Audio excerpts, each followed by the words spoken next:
E o Corinthians se livrou de um transfer ban enquanto o Palmeiras ultrapassou 600 milhões de reais de receita apenas com vendas de atletas em 2025. O vídeo de hoje do canal do Nicola trata sobre esses dois temas e te atualiza também sobre reforços estrangeiros para o Flamengo, Saúl e Carrascal, com o rubro-negro alcançando o limite de gringos permitido no futebol nacional.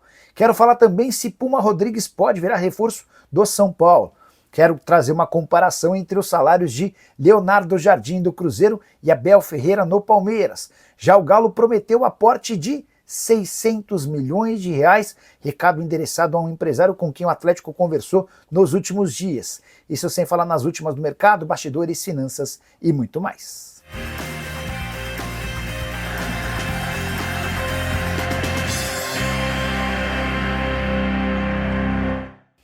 Fala aí pessoal, sou Jorge Nicola, bem-vindos a mais um vídeo do canal. Sem perder tempo, pedir para deixar like, se inscrever no canal e ativar as notificações. Bora contar também que todo esse conteúdo é um oferecimento de KTO, parceira do canal do Nicola. Minha sugestão, uma múltipla com 4 jogos para essa terça-feira.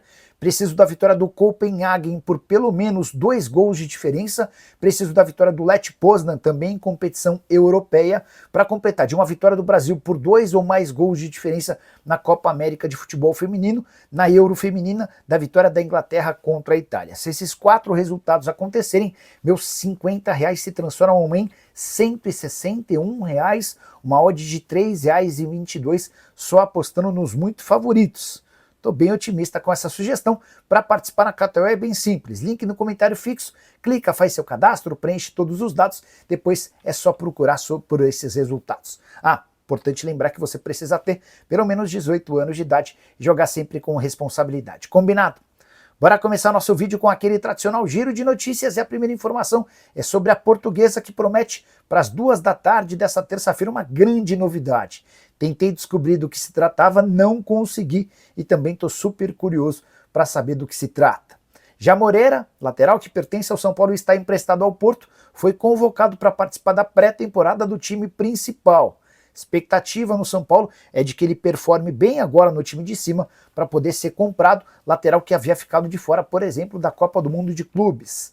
Já o Vasco da Gama espera resolver até quarta-feira o transfer ban que o impede de registrar novos jogadores por conta de pendências antigas. O Vasco se defende lembrando que o regime centralizado de execuções impede que ele acerte essas dívidas antigas. O Thiago Mendes é alguém que espera pelo fim do transfer ban para poder ser registrado. Já o Botafogo não vai cobrar qualquer centavo para liberar Danilo Barbosa. O jogador tem contrato até dezembro, está completamente fora dos planos do David Ancelotti e agora é ele quem vai decidir se vai jogar no Fortaleza ou no Atlético Mineiro. Bora registrar ainda o vai e vem no Botafogo, que segue bastante grande.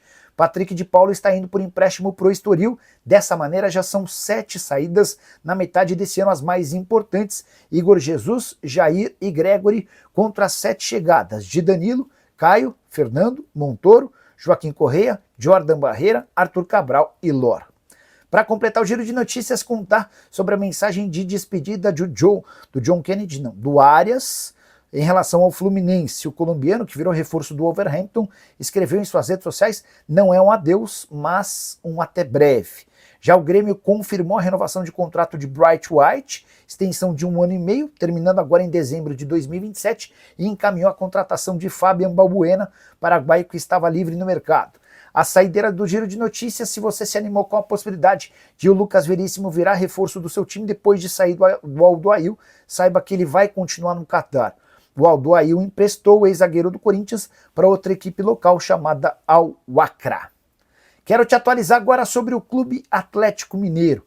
Não é novidade que Rubens Menin vai aportar dinheiro para tentar tirar o Galo da enorme crise financeira. A grande dúvida era qual será a quantidade de dinheiro colocada pelo dono da MRV, pelo dono do Banco Inter, enfim, uma série de negócios que o Rubens Menin tem. Pois bem, nessa semana, conversando com um empresário que negociou recentemente um atleta com o Atlético, esse empresário pediu que eu não o identificasse. O que eu posso contar é que ele ouviu de um dirigente importante do Atlético de que esse aporte chega na casa dos 600 milhões de reais. Excelente notícia para o torcedor atleticano, até porque se imaginava um aporte a partir de 200 mil, 200 mil não, de 200 milhões, podendo chegar até 700 milhões. Se confirmado o número de 600 milhões, dá para dizer que o Atlético vai ter um baita fôlego. Primeiro, para colocar suas contas em dia com relação ao elenco. Salário, direitos de imagem, luvas, premiações e, em especial, as comissões para os empresários. Depois, para reduzir dívidas. Várias dessas dívidas emergenciais com bancos e CRIs causam juros enormes, que dificultam demais o dia a dia atleticano. Preciso responder agora se Puma Rodrigues, lateral direito uruguaio de 28 anos de idade, pode virar reforço do São Paulo. O jogador está negociando a rescisão do seu contrato com o Vasco, completamente fora dos planos do técnico Fernando Diniz nas 3 partidas pós-Copa do Mundo. Foi reserva em 2 contra Botafogo e Del Valle e nem sequer foi relacionado para a partida contra o Grêmio.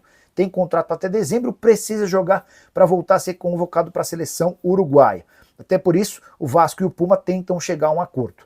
O nome do atleta foi oferecido ao São Paulo, até porque o tricolor busca um lateral direito. A informação que eu obtive é de que o São Paulo não se animou com a ideia, mesmo lembrando que o Puma tem apenas 5 partidas no Campeonato Brasileiro, o que permite a ele se mudar para outro clube da Série A. Só para completar, a situação do Puma é tão ruim no Vasco que o Paulinho, que estava sendo negociado por empréstimo com Volta Redonda, o negócio foi cancelado.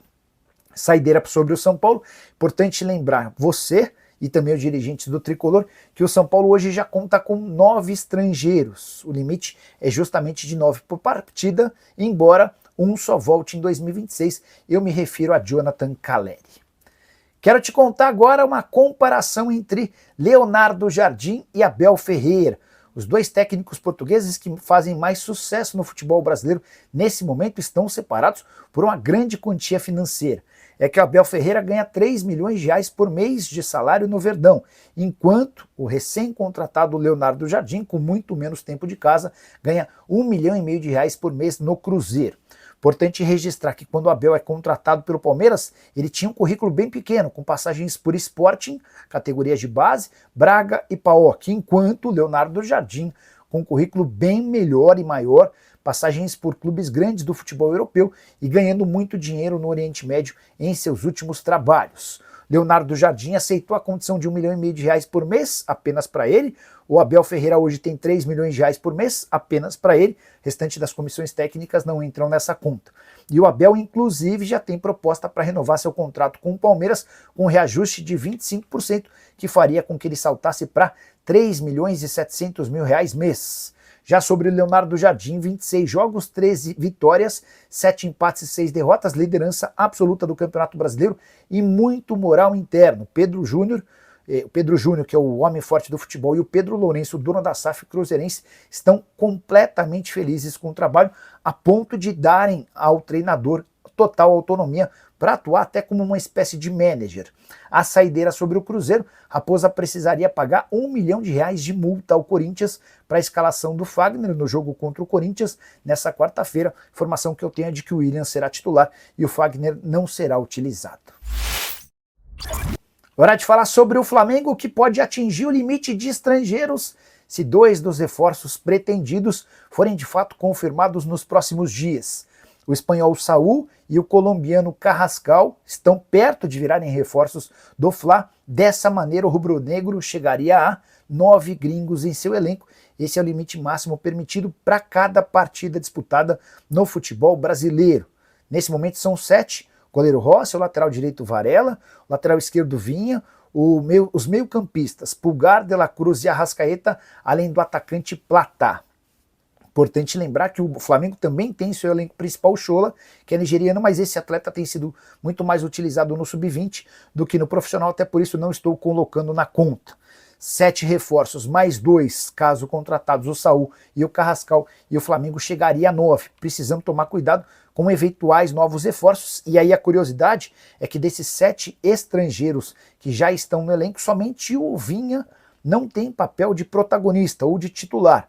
O Rossi é titular, o Varela será assim que a venda do Wesley for confirmada. Pulgar, De La Cruz, Arrascaeta e Plata tem um papel de destaque nesse elenco. Sobre Saúl, volante de 30 anos de idade que pertence ao Atlético de Madrid. O negócio está fechado. Ele inclusive deve viajar nessa quarta-feira para o Rio de Janeiro para assinar um contrato de 3 anos e meio com o Fla.